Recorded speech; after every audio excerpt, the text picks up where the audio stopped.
O Estado Novo foi um dos regimes ditatoriais mais duradouro e mais conhecido de Portugal. Mas tu, sabes como surgiu?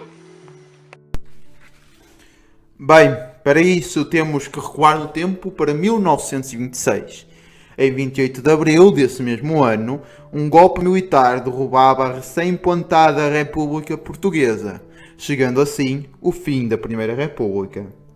Nos 2 meses que seguiram, Portugal teve 3 chefes de Estado, sendo eles José Mendes Cabeçada Júnior, Manuel Gomes da Costa e Oscar Carmona, cada um representando uma facção diferente do golpe militar. Destes três chefes de Estado, Oscar Carmona acabaria por assumir a liderança com poderes efetivos de chefe de Estado. Seria durante esta fase que se daria a ascensão de António de Oliveira Salazar como estratega ou arquiteto de uma nova ordem política. A entrada em vigor da nova Constituição, aprovada em plebiscito nacional, inaugurava formalmente o Estado Novo. À ditadura militar sucedia uma ditadura constitucionalizada que duraria de 1933 a 1974. A Constituição de 1933 atribuía ao Presidente da República vastos poderes, como ser eleito por sufrágio direto para mandato de 7 anos. Competia-lhe promulgar as leis, dirigir a política externa do Estado, nomear e demitir os ministros e o Presidente do Conselho, e dissolver a Assembleia. Todavia, o funcionamento do sistema político estaria, fundamentalmente, centralizado no Presidente do Conselho, condutor de uma longa ditadura férrea. Em Salazar estavam concentrados os principais poderes. Como Presidente do Partido Único, determinaria a escolha do candidato do regime à presidência da República. Reeleito sucessivamente, Oscar Carmona permaneceu na chefia do Estado até à sua morte. O seu apoio foi essencial na ascensão política de António de Oliveira Salazar, contribuindo para a construção dos equilíbrios necessários para a perpetuação do regime. O regime político instituído e que vigorou em Portugal sem interrupção, em alguns aspectos semelhantes aos regimes instituídos por Benito Mussolini na Itália e por Adolf Hitler na Alemanha, mas com significativas diferenças em relação aos mesmos. As características essenciais do Estado Novo Português eram o culto ao chefe, uma ideologia com uma forte componente católica, uma aversão declarada ao liberalismo político, um serviço de censura prévia às publicações periódicas, emissões de rádio e emissões de televisão, uma polícia política, um projeto nacionalista e colonial que pretende manter à sombra da bandeira portuguesa vastos territórios dispersos por vários continentes, um discurso e uma prática anticomunista, uma economia tutelada por cartéis constituídos à sombra do governo e uma forte tutela sobre o movimento sindical.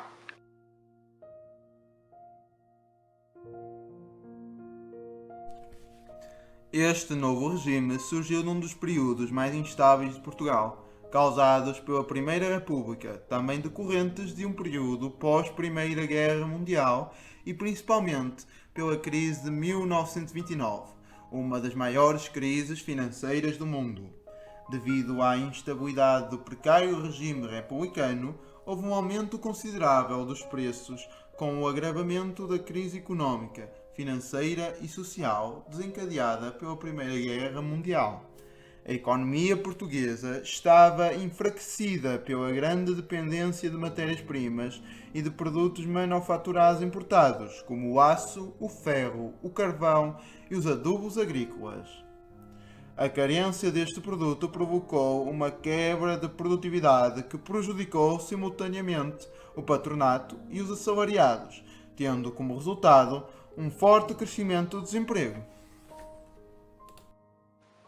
A falta de emprego, aliada ao aumento do custo de vida e ao acentuado aumento da inflação, originou uma forte contestação, tendo como resultado 160 greves entre 1918 e 1925.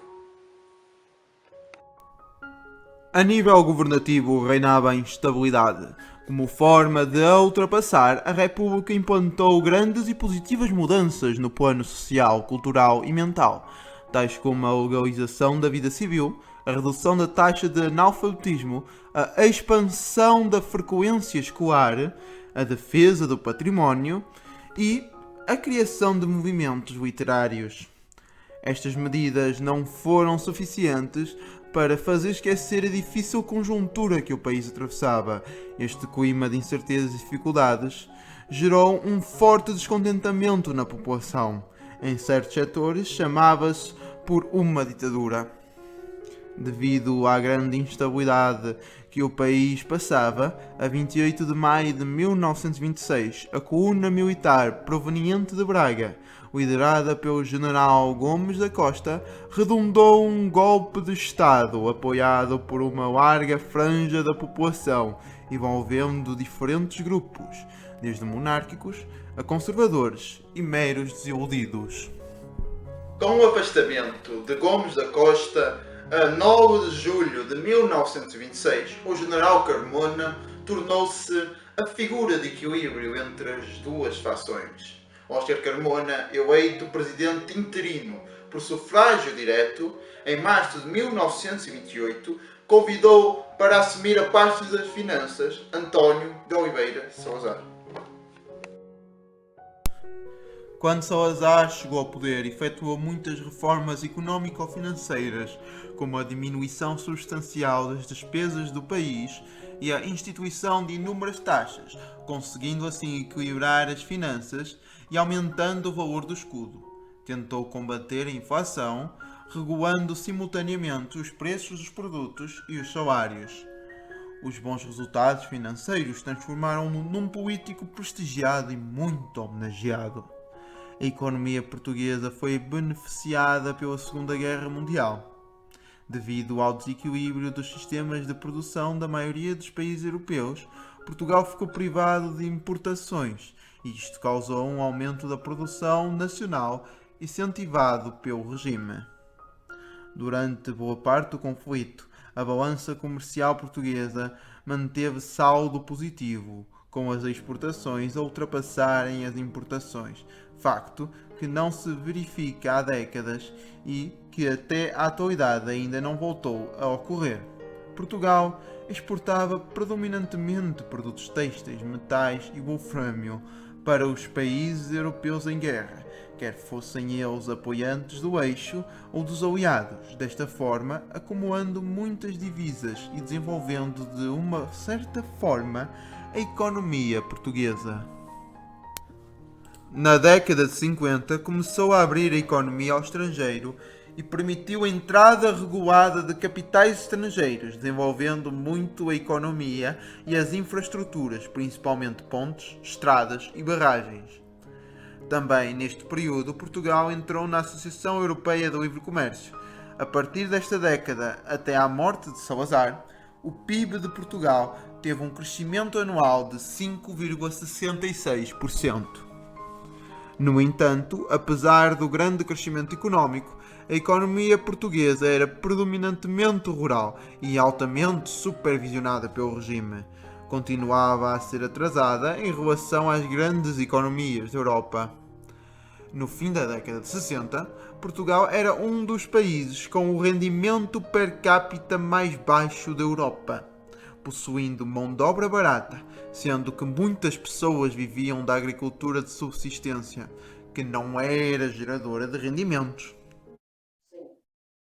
A maioria das pessoas em Portugal viviam do que fabricavam nos seus campos.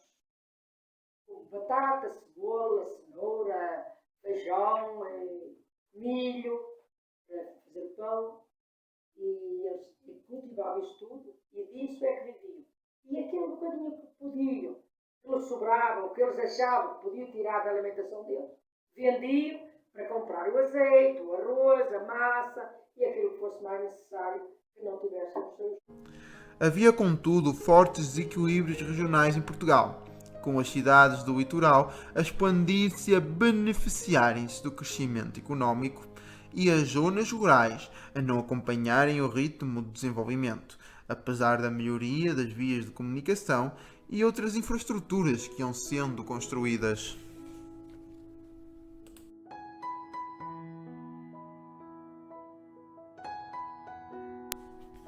Para além de reorganizar as finanças e de reanimar a economia, Salazar investiu nos setores da educação básica, da saúde e das infraestruturas, trazendo também estabilidade e ordem a Portugal.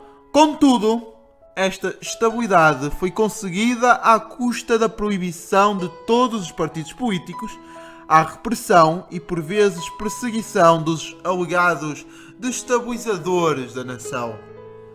Na década de 60, o país começou a sentir alguma instabilidade por causa da crescente ação dos opositores democráticos, que se tornavam cada vez mais fortes, devido à crescente insatisfação com a guerra do ultramar e à privação da liberdade.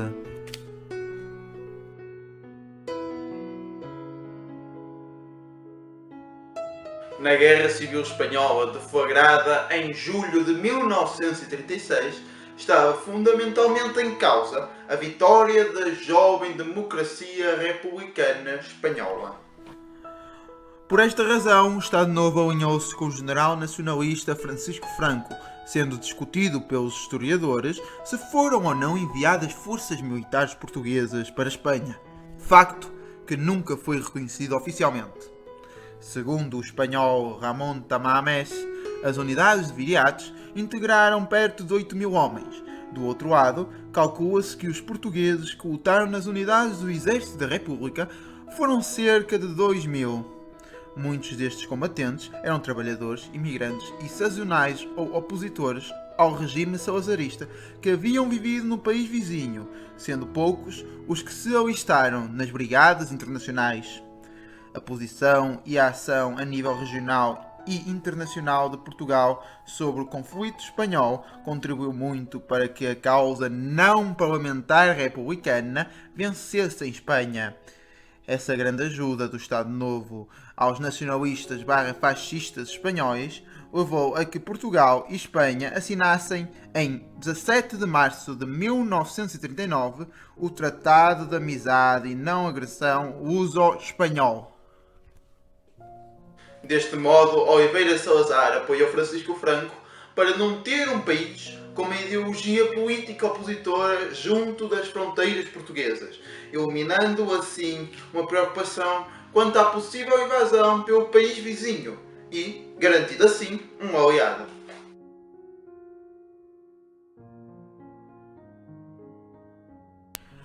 Durante a Segunda Guerra Mundial, Salazar optou por uma política de neutralidade colaboracionista. Inicialmente estava alinhado com as potências do eixo. Com o evoluir dos acontecimentos, quando parecia certo o triunfo dos aliados, mudou de posição, passando a apoiar os aliados através da concessão de facilidades para a utilização de bases aéreas e navais nos Açores, que eram de grande importância estratégica. A vitória dos aliados em 1945 parecia pronunciar uma democratização do regime político português. Contudo, Salazar procurou adaptar-se à nova conjuntura internacional, de modo a permitir a manutenção do seu regime político autoritário. Para tal, demarcou-se dos regimes que saíram derrotados e convocou eleições, criando a ilusão de um regime respeitador das regras democráticas. No entanto, as eleições foram fraudulentas, uma vez que, à imagem dos sufrágios realizados ao longo do regime, não estavam asseguradas as condições para que a oposição concorresse em pé de igualdade. Assim, o regime manteve-se por mais de 30 anos com o apoio dos setores mais conservadores da sociedade e pela ação da PIDE, que tinha como função a repressão de todas as formas de oposição ao regime político. Devemos destacar as eleições presidenciais que se realizaram em 1958, pois estas marcaram uma época de grande instabilidade política. A candidatura do general Humberto Delgado, derrotado nas eleições pelo almirante Américo Tomás, desencadeou uma onda de revolta contra o regime. Durante a campanha eleitoral, Humberto Delgado tinha prometido demitir António de Oliveira Salazar caso vencesse. Desta forma, passou a ser conhecido como o General Sem Medo. Qual é o nome que merece um governo assim? Um governo sem pudor, um governo mentiroso, um governo que não serve, um governo que se embora. É que realmente nós estamos numa eleições livres em que infamamente, desenvergonhadamente, desploradamente, um governo considera-se como detentor do país para a vida e para a morte. Eu pergunto, meus senhores, se acreditam que haja alguém do governo português que tenha entrado onde fui, minha filha. Se os senhores entrassem no bar da lata, se viessem as chaves ver como sofre, se andassem onde essa miséria existe, eles sabiam publicar leis e eles sabiam dar liberdade, mas eles governam só dentro do quarto. Não é que sabem que nós fartámos.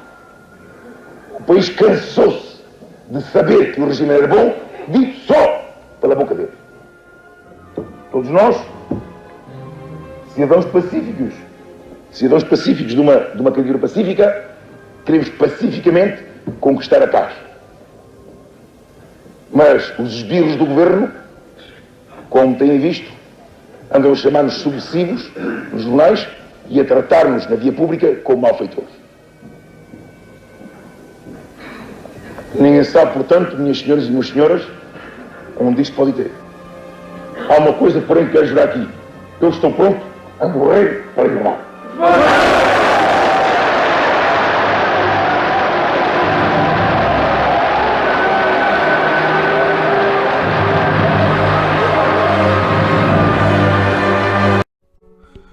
Deste modo, a vitória dos aliados na Segunda Guerra Mundial reforçou os ideais de liberdade e democracia que não tiveram eco em Portugal, onde se manteve a ditadura.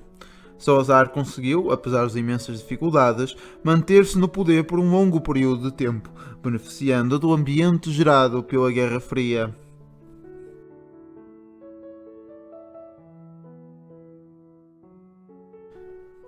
O discreto apoio de Portugal aos aliados a partir do fim da Segunda Guerra Mundial, com a concessão da base aérea das bases aos britânicos e depois aos americanos, permitiu a Portugal um lugar no seio das alianças dos países capitalistas no pós-guerra. Desta forma, Portugal foi membro fundador da Organização para a Cooperação e Desenvolvimento Económico em 1948, na Organização do Tratado do Atlântico Norte em 1949 e na Associação Europeia de Comércio Livre em 1960. Para além disso, foi dos primeiros membros admitidos à Organização das Nações Unidas em 1955.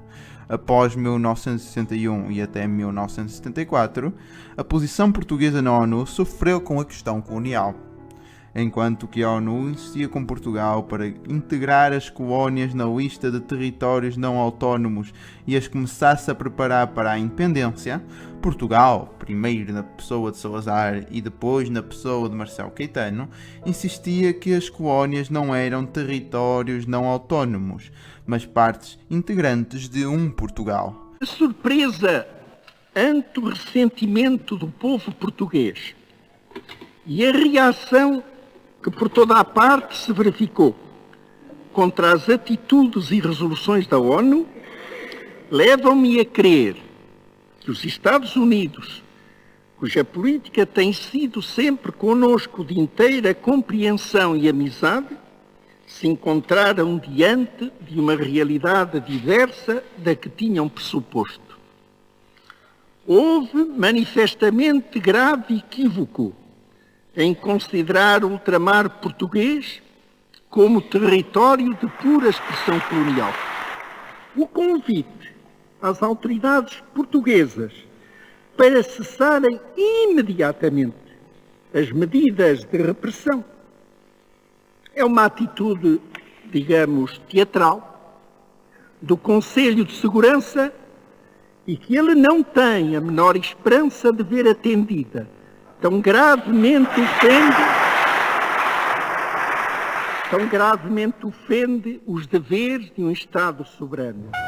Em 1961, a União Indiana invadiu o Estado português da Índia. No entanto, os problemas com a diplomacia internacional eram anteriores a 1961.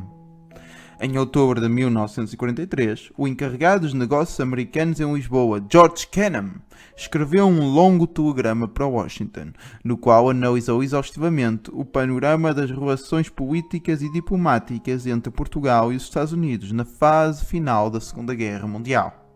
Na sua lúcida análise, Kennan apresentou aos responsáveis políticos norte-americanos aquele que seria o seu principal dilema durante as décadas seguintes, no que diz respeito às relações com Portugal. Se estivessem interessados em manter uma boa relação com Portugal e garantir o acesso ao arquipélago dos Açores, os Estados Unidos teriam de apostar no derrubo do regime vigente, favorecendo a instalação em Lisboa de um governo mais consentâneo com os seus interesses e objetivos. Alternativamente, poderiam procurar ganhar a confiança de Salazar e estabelecer uma base de entendimento mínimo que permitisse trabalhar com o seu governo. A partir de meados dos anos 50, as relações entre Portugal e os Estados Unidos entraram numa nova fase. Num contexto fortemente marcado pela emergência e pelo desenvolvimento do movimento de descolonização, vieram de cima as diferenças entre os dois países relativamente à questão colonial e ao Império Português. As primeiras dificuldades surgiram em 1954, após a ocupação dos pequenos enclaves de Dadar e Nagar Haveli, no chamado Estado Português da Índia. Na sequência destes acontecimentos, Portugal procurou recolher o apoio e a solidariedade dos Estados Unidos, solicitando uma declaração oficial do governo americano condenando a atitude da União Indiana. Os americanos não apoiaram a pretensão de Portugal, surgindo desta forma os primeiros indícios de hesitação por parte dos Estados Unidos. Perante esta recusa, o governo português vai prontamente tirar as suas conclusões e, a partir de meados de 1954, instala-se nas relações luso-americanas um clima de frieza e de desconfiança.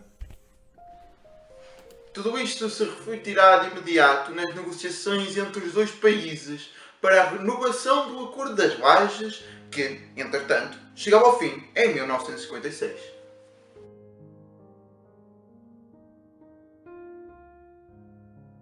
A 25 de julho de 1949, na sessão da Assembleia Nacional, o governo justifica a adesão de Portugal à nova aliança. Salazar descreve assim um novo cenário geopolítico em que o país se acabava de inserir. O deslocamento do centro de gravidade da política mundial para o oeste, verificado a seguir à Primeira Grande Guerra, não só trouxe os Estados Unidos para o primeiro plano dessa política, mas aumentou o valor e os riscos do Atlântico, de cuja segurança passaram a depender quase exclusivamente a Europa, a África e a América. Em tais condições, o apoio dos Estados Unidos tornou-se necessário à segurança dos países ribeirinhos do Atlântico Norte, na mesma medida em que as posições atlânticas passaram a ser necessárias à defesa americana. Estas palavras não eram mais que a adequação do governo de Lisboa ao facto dos interesses dos Estados Unidos pelas bases militares instaladas nos Açores sempre se haver mantido na primeira linha das relações luso-americanas, mesmo depois do final da guerra. Do lado português, foram sendo concedidas autorizações temporárias de trânsito pelas bases, mas recusava-se qualquer acordo que não corporizasse um compromisso bilateral de defesa. A 27 de fevereiro de 1950, o embaixador da União Indiana em Lisboa formalizava, junto do governo português, a reivindicação dos territórios de Goa, Damão e Diu, no que era o início de uma luta diplomática, na qual o governo de Lisboa se aplicaria profundamente na convicção de que não se tratava de um conflito para o qual pudessem ser decisivas as armas portuguesas. Procurando ganhar tempo sem ceder às pretensões indianas, o governo empenhava-se então numa operação de cosmética legal que deve ser entendida como uma clara opção estratégica de resistência. No entanto, apesar da tensão no campo diplomático entre Portugal e a Índia, que mais tarde resultaria na invasão dos territórios portugueses de Goa, Damão e Diu por parte do exército indiano, a Guerra do Ultramar só se deflagrou verdadeiramente a 4 de fevereiro de 1961. e este acontecimento viria a ser o rastilho que faria explodir o barril de pólvora. A guerra no ultramar, eu só soube que as pessoas iam para o ultramar quando havia um rapaz que estava na tropa e foram anunciados que tinha de ir para a guerra. Toda a gente ficou muito triste e diziam que por que razão é que vão para a guerra. Em Angola, o ataque à cadeia de Luanda, onde foram mortos 7 polícias e que foi mais tarde reivindicado pelo Movimento Popular de Libertação de Angola, serviu de pretexto para a ocorrência de ataques indiscriminados da polícia aos moçeques, causando centenas de mortes e aumentando o descontentamento entre a população. A 15 de março de 1961 ocorre uma rebelião no Noroeste, efetuada pela União das Populações de Angola. Esta região seria recuperada mediante operações militares de grande envergadura, que, porém, não conseguiram conter o alastramento das ações de guerrilha a outras regiões de Angola, como Cabinda, o Leste, o Sudeste e o Planalto Central. A guerra era a gente lutar uns contra os outros, E andar com o contra os caminhão, outros e andar por lá a fazer a ronda. a ronda, a ver se os turras estavam perto ou longe, sempre caladinho, nem fumar nem nada, nem fazer barulho, nem lume. A partir de 1966, ao MPLA juntar-se-ia um outro movimento independentista, a União Nacional para a Independência Total de Angola, mais conhecido como UNITA. Antes do começo da guerra, o Partido Africano para a Independência da Guiné e Cabo Verde, liderado por Amílcar Cabral, tentou seguir o modelo dos movimentos nacionalistas pela independência das nações colonizadas pela França, através da negociação. Contudo, as tentativas de negociação foram ignoradas pela metrópole. A guerra na Guiné-Bissau teve início em janeiro de 1963, influenciada pela rebelião em Angola 3 anos antes. Não obstante, a guerra de guerrilha teve também origens locais. O PAIGC chegou à conclusão da inevitabilidade da luta armada devido ao massacre de 1959, resultando na morte de 50 trabalhadores das docas em protesto, praticado pelo Estado colonial da Guiné-Bissau. Apesar dos crescentes avisos através de atos de sabotagens, o início da guerra surpreendeu os colonizadores, tendo os primeiros ataques ocorrido perto da fronteira com a Guiné-Conakry. Na altura, a presença militar portuguesa totalizava 2 companhias de infantaria.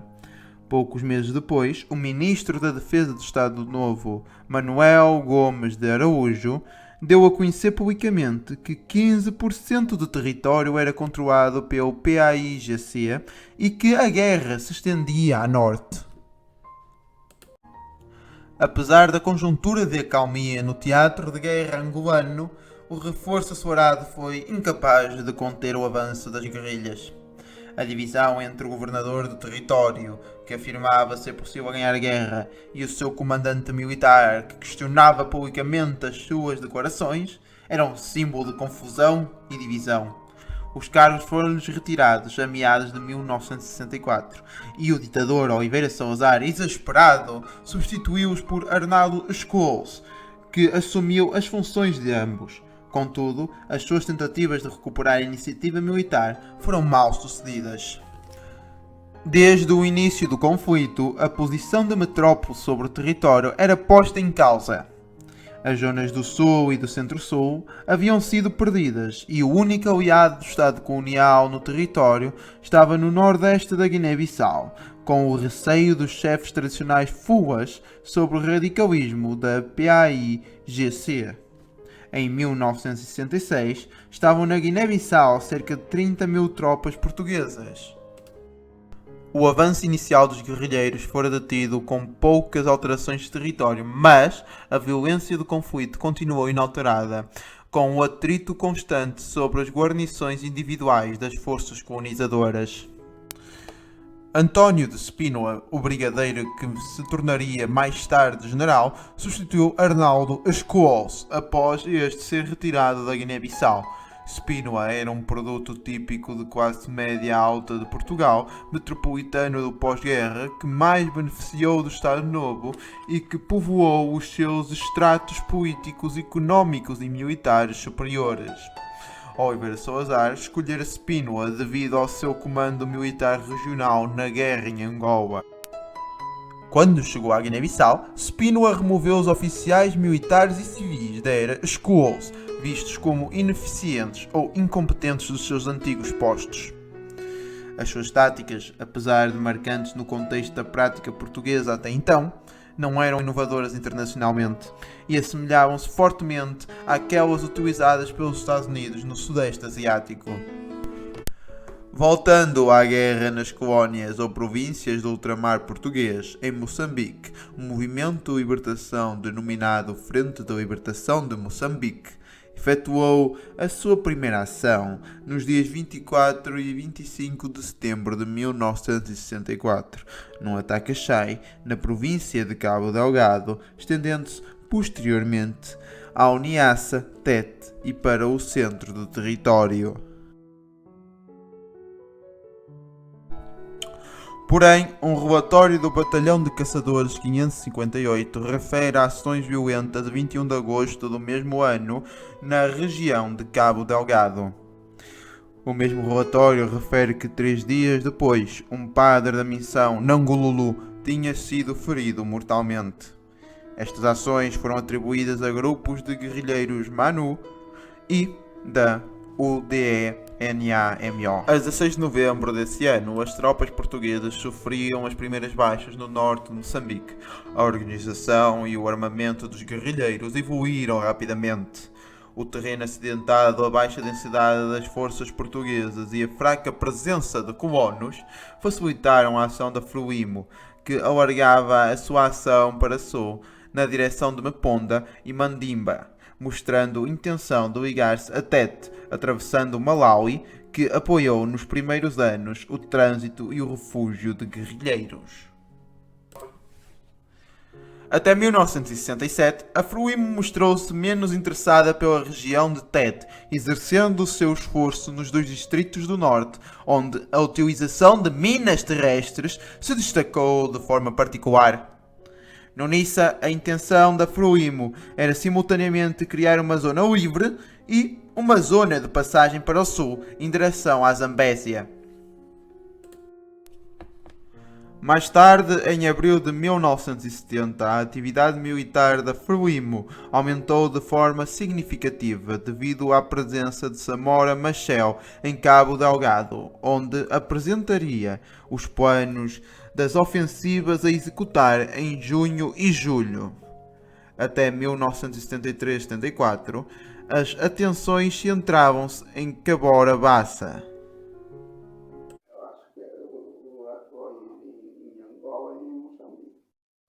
E a Guiné também não tinha um certo medo de ser considerado uma sentença de morte? Sim. E qual era o pior sítio para ir? Era Moçambique e Angola.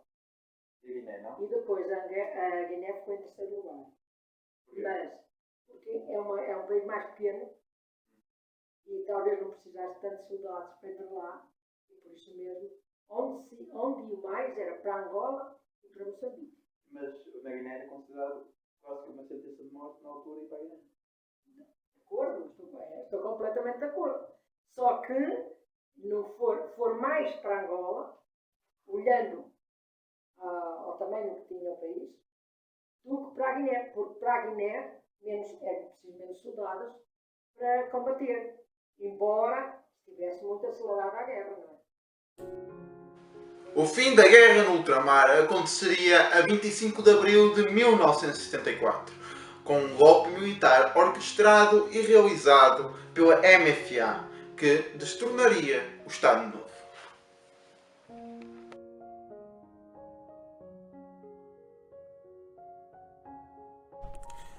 O fenómeno da imigração surge nos finais da década de 50 devido à reconstrução e ao desenvolvimento económico da Europa após a Segunda Guerra Mundial, salvaguardado pelo Plano Marshall.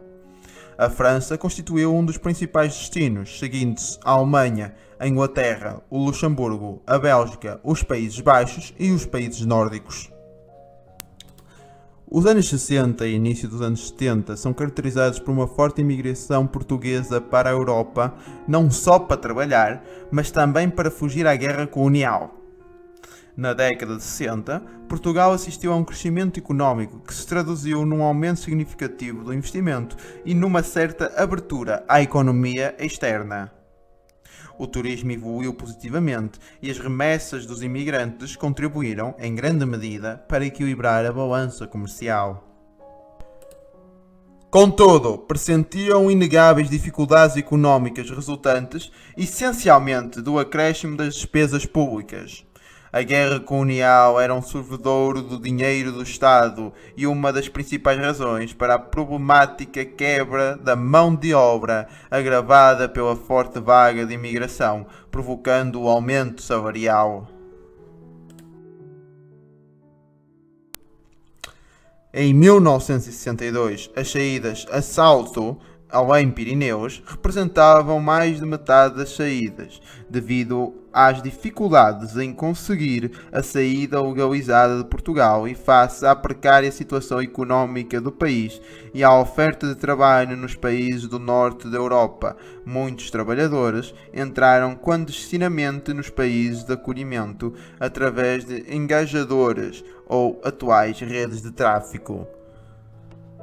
Então podemos dizer que a imigração portuguesa nas décadas de 60 e 70 foi consequência das seguintes causas: o atraso económico do país e os baixos salários praticados, o regime ditatorial que vigorou durante 48 anos, a guerra colonial que levava a que muitos jovens procurassem fugir ao serviço militar, a insuficiência de recursos e a baixa qualidade de vida da população e os relatos de sucesso de muitos imigrantes serviam de atrativo para familiares e amigos. O motivo mais das vezes para fugir para o estrangeiro, uns, falando já por meu marido, era não ir para o serviço militar para não ir para a guerra. Outros não tinham subsistência em Portugal e iam para a França, outros iam para a Espanha, outros iam para a Bélgica, mas era tudo assalto, ninguém tinha documentos para ir.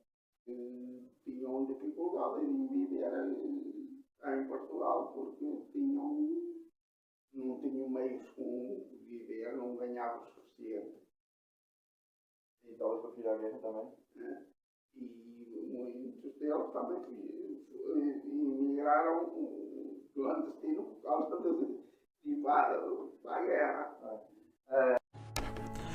A partir desse momento, as autoridades responsáveis pelos países anfitriões delimitam as políticas de imigração, restringindo os fluxos migratórios, promovendo políticas de regresso voluntário aos países de origem. A crise petrolífera de 1973 debilitou ainda mais a frágil economia nacional na década seguinte. Tudo isto significou que o crescimento económico desencadeado nos anos 50 não fora suficiente. Portugal afastou-se ainda mais dos países europeus que lhe estavam mais próximos. As assimetrias regionais agravaram-se e a agricultura não conseguiu acompanhar o ritmo de crescimento dos outros setores económicos. Entre 1958 e 1974, cerca de 1 milhão de portugueses instalaram-se em França, dispostos a trabalharem em tudo o que lhes apareça. As formas brutais da sua exploração começaram em Portugal, com as redes que os transportavam até à fronteira, sendo frequentemente abandonados pelo caminho. Muitos portugueses morreram neste percurso. Era muito difícil. Eu por mim falo que andei daqui até a França, andei 67 horas a pé. E quais eram os perigos que enfrentavam pelo caminho? Olha, na primeira vez, quando fui preso, tive uma grande nevada, estava tudo branquinho, depois estaremos em Chaves, de Chaves, depois quando arrancamos para a Espanha, também estavam os carabineiros andavam à procura de os caçarem. E um dia íamos a andar, estávamos lá num barracão e estivemos lá muito tempo, 5 dias ou graças, e depois quando íamos aí íamos mudar de sítio, estavam os carabineiros prendendo-nos e o demos para trás. Para fugir para o estrangeiro. A pé. Iam a pé. Iam e depois eram presos, muitos eram presos, outros não. Aqueles que tinham sorte passavam e iam ter ao destino. Mas às vezes levava 10 a 15 dias a chegar ao destino. Em França eram vítimas de todo o tipo de discriminação no trabalho, no alojamento e nas mais pequenas coisas do dia a dia. Uma humilhação que a custo suportavam. De toda a maneira nós sabemos que indo para um país trabalhar, e quem vai de Portugal, por exemplo, para a França, ou para outro lado qualquer, o que querem é trabalhar. E ao querer trabalhar faziam o melhor que podiam. Claro que o país onde eles estavam era um pouco racistas, porque eles achavam que eles podiam tirar o trabalho deles. O trabalho que se esforçava mais. Porque o próprio francês não trabalhava tanto como o português. Eu também fui para a França. Casei, fui para a França. Não fui de assalto. Fui com passaporte, legalmente. Fui trabalhar lá e no setor que eu vivia, que foi em Paris. Vivi sempre em Paris e era muito bem visto.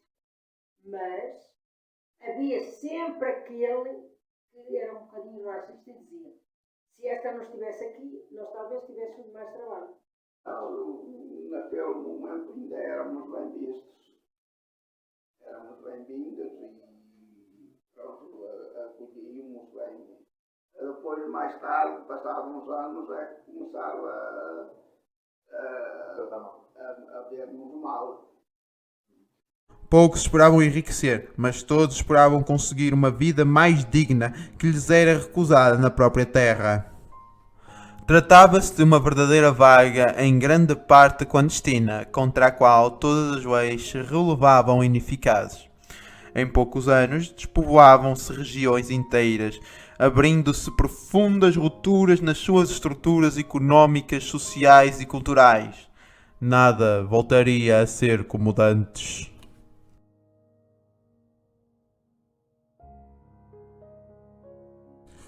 Formado em Direito, Marcelo Caetano colaborou na redação da Constituição do Estado Novo, sufragada em 1933. Ligado ao ensino de Direito ao longo de várias décadas, iniciou a carreira política nos anos 40 na liderança da Mocidade Portuguesa. Apontado como um dos Delfins de Oliveira Salazar, assume a presidência do Conselho de Ministros, quando este último deixa o poder incapacitado após cair de uma cadeira. Em 1968, Marcelo Caetano assume o lugar de Oliveira Salazar. Desta forma, o país viveu uma primavera marcelista, uma expectativa de mudança que nunca se concretizou.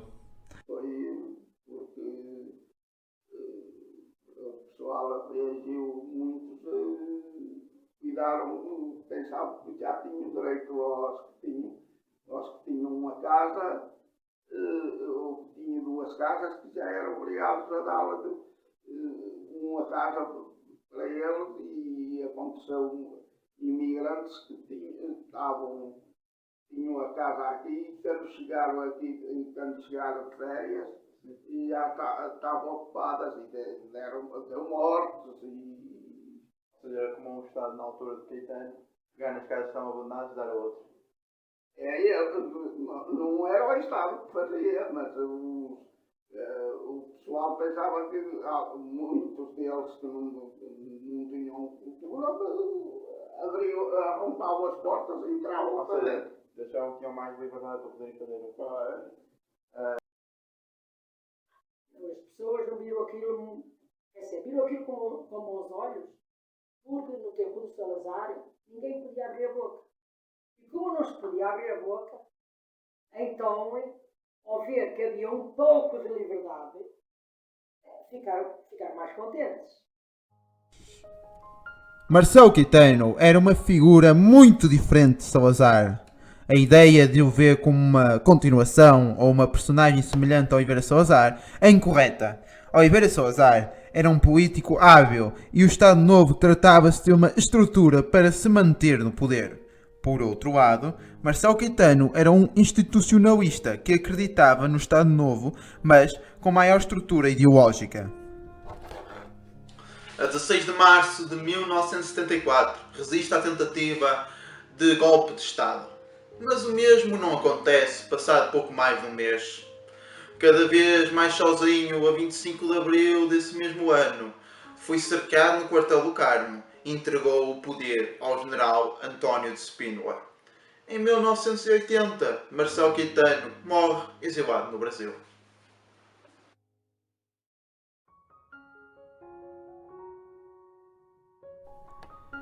A 3 de agosto de 1968, Oliveira Salazar desfrutava de um período de férias no Forte Santo António do Estoril, quando o improvável aconteceu. Ao sentar-se na cadeira da lona, Salazar cai e bate violentamente com a cabeça no chão de pedra. O choque provocou-lhe um hematoma cerebral, o suficiente para limitar a sua capacidade de raciocínio, mas que passou despercebido. Apesar do acontecido, Salazar recusou-se que se chamasse um médico. Jamais se saberá se foi por descuido, por desequilíbrio ou por mera debilidade da cadeira de lona. O que é certo é que Salazar bateu violentamente com a cabeça no chão de pedra e nunca mais recuperou, falecendo 2 anos depois. Na versão de Franco Nogueira, Salazar preparava-se para tratar dos calos. A queda teria sido testemunhada pelo calista Augusto Hilário e pela governanta Maria de Jesus. Mas há outras versões. Numa delas, nem sequer é referida uma cadeira. Em outro caso, seria a perna da cadeira que não aguentou o peso do corpo de Salazar. Na altura, ninguém percebeu que o fim do regime começava naquela queda tão comum e afinal tão devastadora. A 7 de setembro, soube-se pela emissora nacional que Oliveira Salazar foi operado ao hematoma intracraniano. Dizia-se que na altura da queda, Oliveira Salazar não sofreu mais do que uma forte dor causada pelo choque, embora nos dias seguintes o chefe do governo começasse a sentir problemas de visão e de movimentos. 9 dias depois da operação, um acidente vascular no hemisfério cerebral direito de António Salazar interrompeu com brutalidade todo o processo da recuperação. Não havia alternativa senão substituir Salazar. Desta forma, a 26 de setembro de 1968, o presidente Américo Tomás nomeou Marcelo Caetano para presidente do Conselho. Este é um dos elementos talvez mais simbólicos do apodrecimento do regime autoritário. Salazar estava mentalmente muito limitado, mas os ministros fingiam realizar conselhos de ministros na sua presença. O ditador julgava que ainda decidia. Em julho de 1970, terminou a lenta agonia. Oliveira Salazar sofreu um súbito agravamento do estado de saúde, pneumonia, infecção renal, insuficiência cardiovascular. O quadro clínico foi se agravando progressivamente, até ao colapso definitivo. No dia 27 de julho, Oliveira Salazar veio a falecer. Cabo. O presidente António de Oliveira Salazar faleceu às 9 horas e 15 minutos da manhã de hoje, dia 27 de julho de 1970. Eu, ao saber a morte de Salazar, estava em casa e ouvi na rádio, morreu Salazar. E eu fui, ontem o meu tinha uma venda, de mercearia, e eu cheguei lá e disse, morreu Salazar. E ele disse-me assim, morreu caraças. E eu disse, morreu Salazar? Estou a dizer, eu ouvi na rádio. E então ele ligou a televisão porque as televisões eram raras, mas ele tinha televisão e aí começou a tocar o hino nacional. E aí verificamos que realmente era verdade. Verificou ele, depois já sabia. Do Salazar, a morte foi anunciada por a rádio.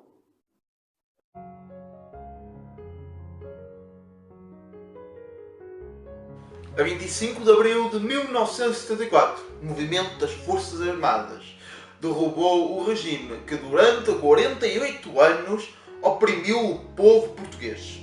Mas como é que isto tudo se desencadeou? A Revolução de 25 de Abril, também conhecida como Revolução dos Cravos, Revolução de Abril ou apenas 25 de Abril, refere-se a um evento da história de Portugal, resultante do movimento político e social que depôs o regime vigente desde 1933. Esta revolução foi liderada pelo MFA, composto na sua maioria por capitães que tinham participado na guerra colonial e que tiveram o apoio de oficiais milicianos. Este movimento surgiu por volta de 1973, baseando-se inicialmente em reivindicações corporativistas, como a luta pelo prestígio das Forças Armadas. A 24 de abril de 1974, um grupo de militares comandados por Otelo de Saraiva Carvalho instala secretamente o posto de comando do movimento golpista no quartel da Pontinha, em Lisboa. Às 22 horas e 55 minutos é transmitida a canção E Depois do Adeus, de Paulo de Carvalho, pelos emissores associados de Lisboa. Este era um dos sinais previamente combinados pelos golpistas que desencadeia a tomada de posições da primeira fase do golpe de Estado. O segundo sinal é dado à 00:20, quando a canção Grândola Vila Morena, de Zeca Afonso, é transmitida pelo programa Limite da Rádio Renascença, que confirma o golpe e marca o início das operações.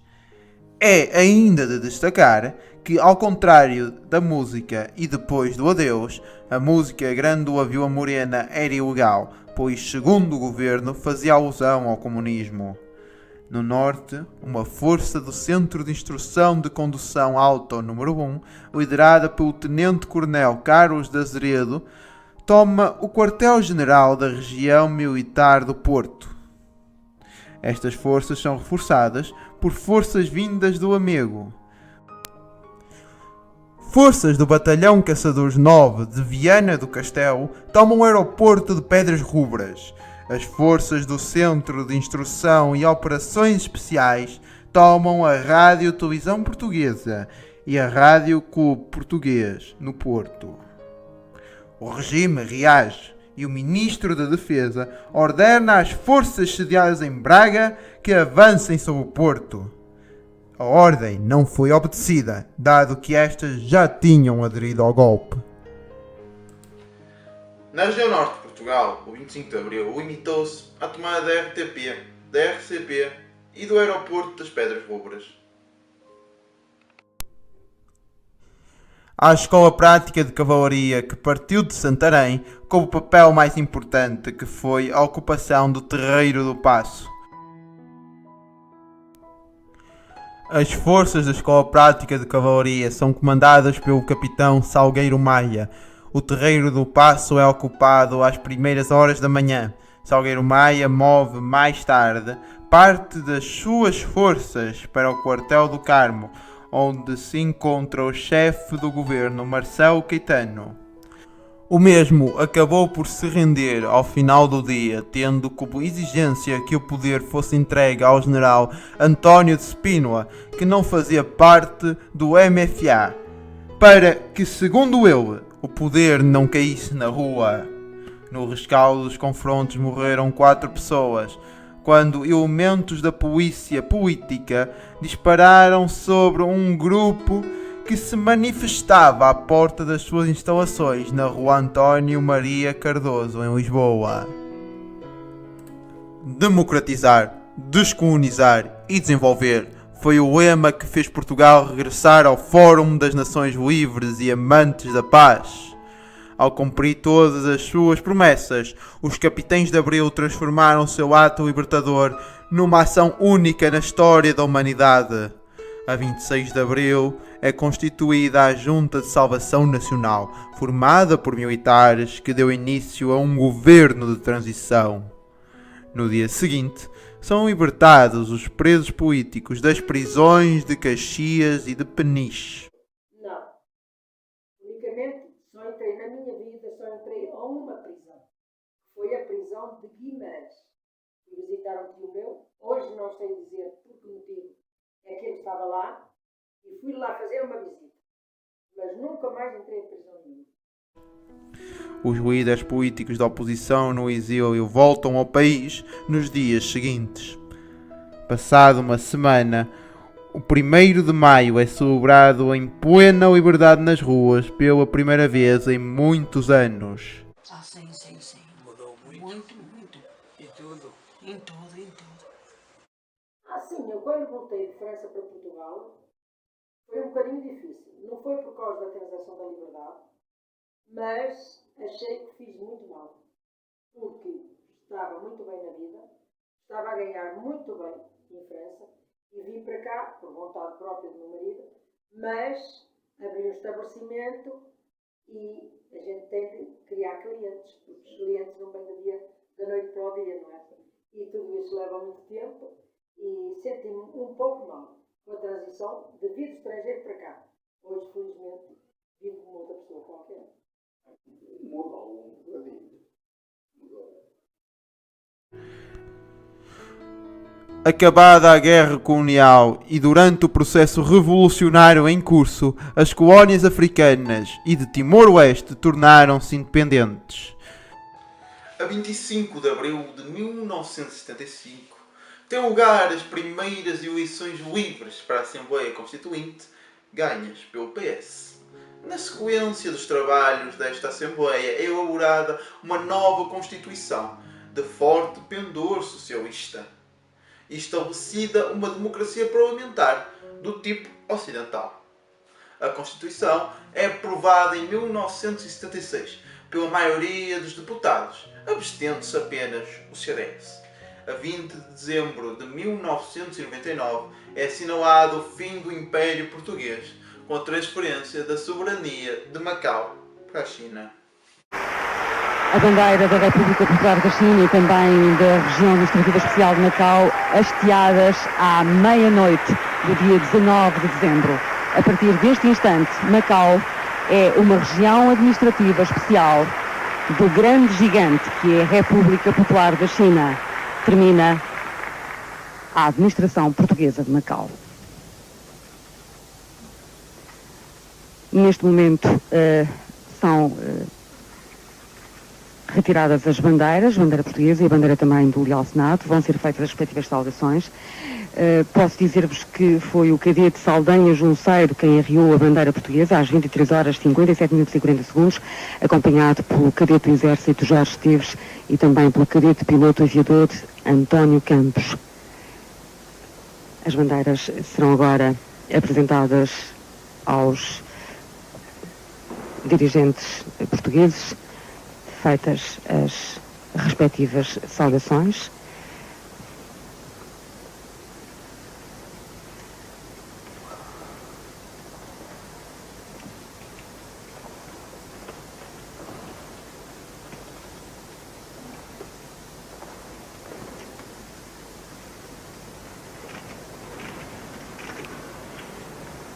A partir deste instante, o mestre de cerimónias, o primeiro a falar, irá ser o chefe do protocolo da China e não o embaixador Eurico Paz, conforme tinha acontecido até à meia-noite. É agora apresentada a bandeira do Leal Senado, que deixou de se chamar Leal Senado, passa a ser a Câmara Provisória de Macau, e talvez neste instante os símbolos portugueses, da presença portuguesa, já estejam a ser retirados da maior parte dos edifícios públicos do território.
Antes de me despedir, ainda tenho algo para vos dizer. Mas não aqui. Bem melhor. Bem, o que eu tenho para vos dizer é que, independentemente do que vocês acreditem ou deixem de acreditar, a liberdade nunca deixará de ser algo indispensável. Por isso, aproveitem bem a vossa liberdade e lembrem-se, ditaduras e regimes autoritários nunca foram e nunca serão uma solução. Bem, eu vou ficando por aqui. Adeus e até uma próxima.